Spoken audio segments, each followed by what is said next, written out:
Okay, so never done this before. Anything really like this. I've never really recorded myself. Or not quite like this. I guess I could use my computer.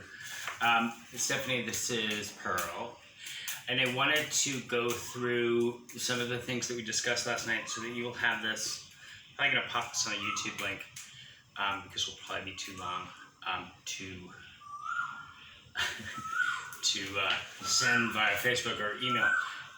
So what I have here is what we discussed last night, which is basically like, this is the Great Share Collective internal master plan, okay? Which is basically like, this is the list of things that you need to do.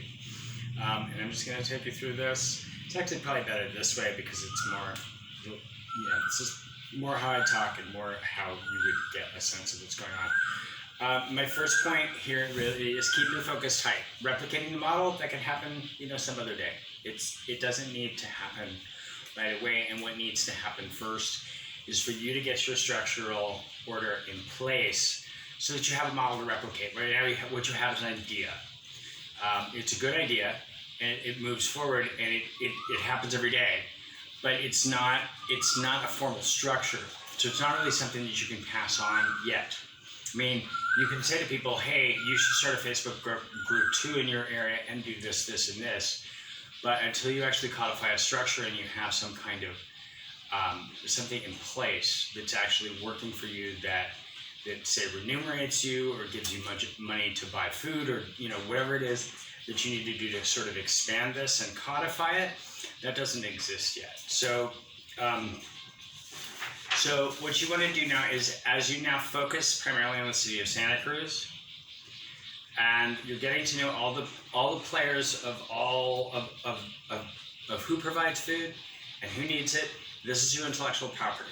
Okay, so the network that you've created between yourself as a community activist, Mike as a community activist, whoever you're using as volunteers and drivers, that's the central nexus of the Great Share Collective. But what's also included in that, right, is the network that's created around it. So the network is essentially, you're parallelizing the network, and what the Great Share Collective really is it kind of looks like this, okay? And now what we have here are the food distributors, okay? These are individuals, stores, food banks, the state, etc. Like wherever you're getting your food from, these are your distribution points. And what you have that's kind of interesting in the Share Collective is you're not just like getting stuff from Salvation Army and bringing it to people. Like that's kind of like, it's a little bit like the, there's a certain kind of thing that does that, like Meals on Wheels. It's kind of like that, right? But you're doing this other thing where you're also like, you're finding out who in a collective of 1,700 people has some yeast. You're finding out who has it. You're getting it to who needs it.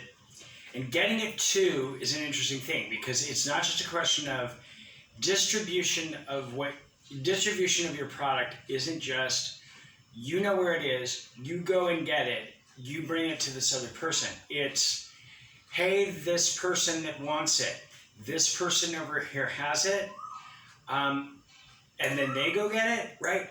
That's also a method of delivery because what you're delivering is information. You're delivering like your essential hub that coordinates all this information and knows where all these different people are, and you're basically able to like give a heads up that this one needs something, this one gives a heads up that it has something, and then those people get connected and so on and so forth. So these are your food distributors. These are the people in the center. This is the community activists, the persons who are in charge of this. This is, say, you and Michael, and then others, if you have drivers. In a way, the interesting thing about the Great Share Collective, whoa, am I bleeding like fuck? I guess I am. The interesting thing about the Great Share Collective is that everyone who is a receiver can also potentially be a contributor. That's like a really interesting part of this. That's kind of cool because it drives the thing and gives it momentum that's really interesting. And then over here are your receivers. Okay, so this is what do I say here? All persons you distribute information or product to. So again, it's not just a question of like, I bring them stuff or I get stuff from over here and I bring it over here. It is, I know where all that stuff is, And that's really valuable information. All that stuff that you have in your head right now, like Salvation Army has this. On such and such day, this is happening. On such and such day, that is happening. These guys have eggs. Now they call me because they have eggs. Now I know that they have eggs before anybody else knows they have eggs, et cetera, et cetera. Like that's a value. That's a value out of your network resourcing capabilities, right? So all right, now and these are important things to remember, because you know the idea that like you're just delivering food around, yes, that's one thing that you do, but another thing that you do is you know where it is, and that's something that other people don't know. You know, so that's valuable to know. So the foundation of a 501c3.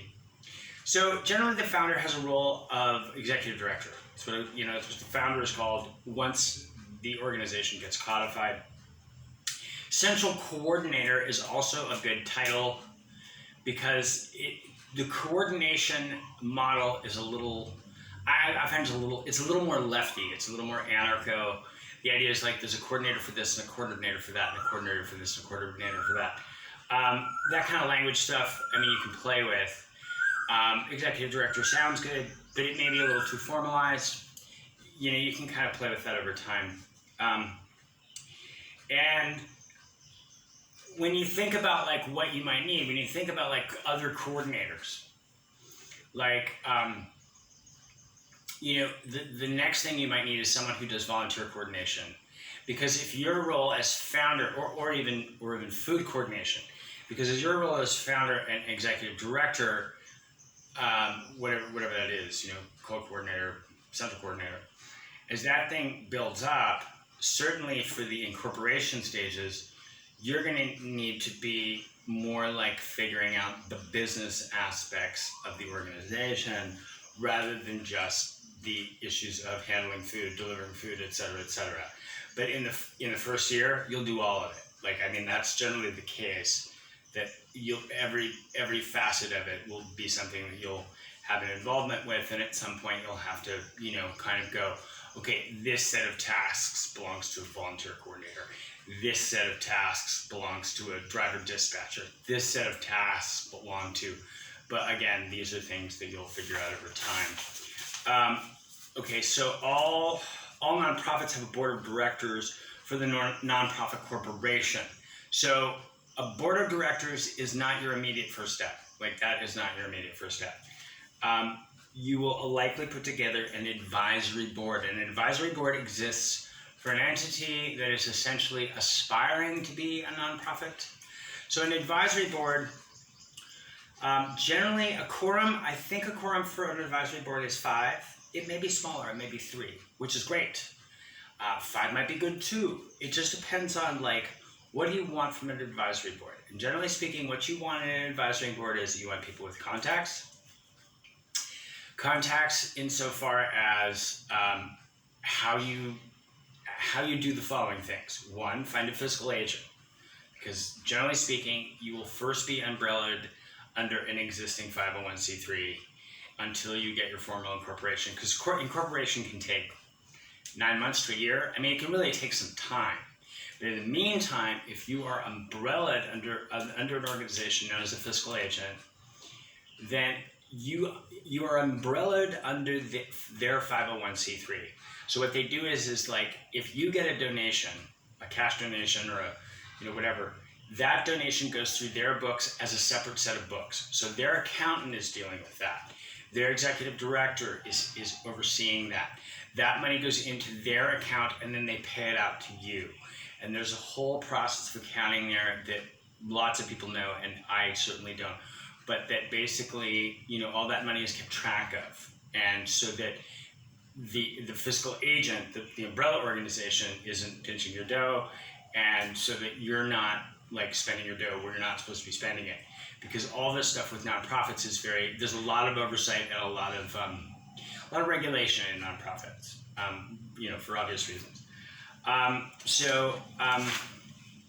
Let's see, so quorum could be 3 to 5 for that. Someone will know that. So what you want for those selections are, you want people with good advice insofar as a fiscal agent, good advice insofar as how to form a 501c3, good information insofar as where's our money. That's a really key thing. Finding somebody who knows the Santa Cruz Community Foundation, who knows what the process looks like, who ideally there'll be someone that knows, if I hook you up with XYZ organization as your fiscal umbrella, that person's ED, executive director, has some connections to these various organizations that can then find you some money to like continue to do what you do. And that also is finding an umbrella organization. I guess I'm done with these steps. The next thing after that I would consider is basically like having an understanding of like what it is that you do, like a really clear understanding. What we do is we find sources of food, we find people who need food, we connect those resources together. We're a central hub of not just food, but also information in regards to where the fucking food is. And so like, and again, to like really tell that like this is valuable. This is a valuable central networking resource. And the thing is that if you already have organizations like the Salvation Army, food banks, whatever, calling you, or they're used to hearing from you enough, they're gonna be like, oh yeah, Stephanie Ross, she does XYZ, she calls me every day, she's talking to me about this, that, and the other, blah, blah, blah, blah. Like, the thing is, this buzz gets built, and it's not so much hype, but it's the kind of thing where you become known quantity. So it's just like, it's no longer like, it's not like you need a calling card, it's not like you're making this up, it's not like you came up with a biz plan and there's nothing happening. People know who you are, they know what you're doing, and it's already just happening. It's already in process. So again, really, I mean, again, the keyest things you can find: advisory board, fiscal agent, and then, some kind of road towards incorporation, 501c incorporation. But again, that can take years, and it's not necessarily important in order to, again, a nonprofit attorney or someone who's skilled in nonprofits can advise you a little better on this, but I've known nonprofits to last for years without actual nonprofit status. Like they remain umbrellaed under somebody else forever and ever because it costs money to incorporate. You need a lawyer and you need this and you need that. And it's like, why not just continue with whatever it is you're doing? But that, again, depends on having a strong fiscal agent, somebody that can carry you, because that's what an umbrella organization does. So I'm hoping that these notes helped. We'll pop this on YouTube, send you a link, etc. Namaste.